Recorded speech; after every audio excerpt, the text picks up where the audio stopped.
Hi, this is Mrs. Walters, and today we're going to be learning about the Norsemen, or as some people like to refer to them as the Vikings.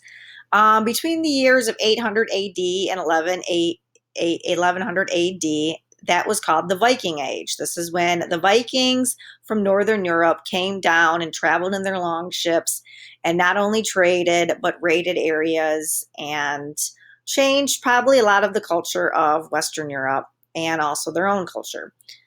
But let's first look into where the Vikings originated from. There are three areas in Northern Europe: Norway, Sweden, and Finland. That's where the Vikings originated from. And those three areas can be referred to as Scandinavia. Okay, and also you can include Denmark and Iceland, and all those areas you can refer to as the Nordic countries. That's the area of the world the Vikings originated from. And let's go ahead and review. So as we left off with Rome, and the western part of Rome has fallen, even though the eastern side is still plugging away and being very successful. Western Rome, due to barbarian attacks, has fallen. And so it has plunged Rome into a bit of a chaos, because there's not really any central government, even though we're going to learn that a guy named Charlemagne is going to come along and he's going to try to unite a lot of Rome. He's a Frank and he's going to create the Holy Roman Empire. For the most part, after the fall of Rome, there was a bit of chaos, disorganization, and not really any military protection. So a lot of times I kind of compare that to the show The Walking Dead. In The Walking Dead, when the zombies hit, there's no government, there's no military, there's really no set of laws in The Walking Dead. People are just going around trying to survive on their own, and they have to come up with their own sort of little mini government and society that they live on. Obviously, in the Middle Ages, they don't have zombies, but later on we're going to learn that they're going to get the plague. But so that is kind of like what it was like after the fall of Rome. Western Europe was plunged into a sort of chaos without really any military or government, sort of like in The Walking Dead. So this is going to give a lot of opportunity to those Vikings in the north to come on down and kind of take advantage of this weakness that's going on in Western Europe. Okay, going back to look at Scandinavian countries. Those countries are really mountainous, especially in the north. So they're very mountainous, very cold climate, which, as you can see, is probably could be a struggle. I know these places are beautiful to look at and travel now because you can go skiing and beautiful landscape. But just think about it during those times. It's not like you can go into a warm building with heat. You had to, and you couldn't just go by to the local Target and get a really nice warm jacket. You had to go hunt down your own animal, skin it, and use their skin as a nice warm jacket. So even though it's very beautiful to look at, it would probably be a very hard place to live in. And so the Vikings, they did have some farmland down in southern, so there was some farmable land, but not a lot of farmable land. So with that in mind, they took out into the sea to try to trade and bring in things that they didn't have, and also just to see if there's other places where they could live that had better farmland and had better opportunity for them. Okay, so again, what were some of the reasons why the Vikings left their homeland to try to explore other things that are out there? Well, overpopulation. There was, it's not like there was a lot of livable land in Scandinavia, as you could remember with the pictures. It was very mountainous, very cold. So it was very overpopulated, which forced them to get on their long ships and to go out and try to find other places to live.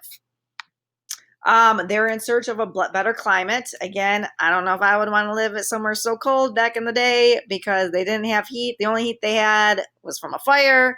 It's not like you had central heating and you could just go and buy really warm clothing. You had to go and make everything. So they were looking for a better climate.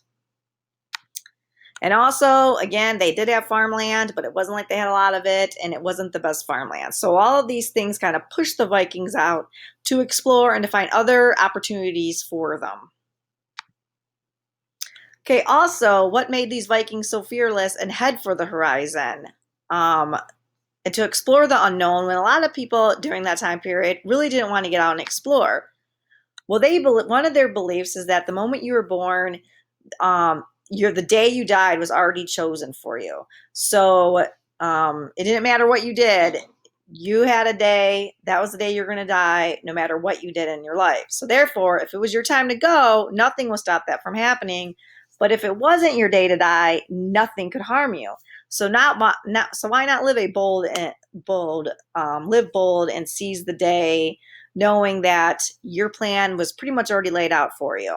So that was one of the beliefs that the Vikings had. Now, a lot of people, when you look at the legend of the Vikings, you see them as raiders, warriors. They're bloody. They would murder people, but that wasn't really all that the Vikings were. The Vikings were also very well-skilled craftsmen. They were farmers, traders. They would go off and they would trade, and they would negotiate. Excellent navigators. At this time, when a lot of people didn't really know how to navigate the sea and the oceans, the Vikings would use the stars to help them navigate. They would also be known to carry black crows on their Viking longship, and they would set the crow free and know that if they fought, the crow would fly to land, and if they followed it, then the crow would take them to land. So they were very excellent navigators. And obviously, they really had that lust and wanderlust to explore and to go out there and see what else was out there. So the Vikings really weren't abnormal. There were other tribes and other groups of people that would go out and plunder and raid and were very violent. So it wasn't like they were out of the norm. They just did what a lot of other tribes did. They were also very good at other aspects of life.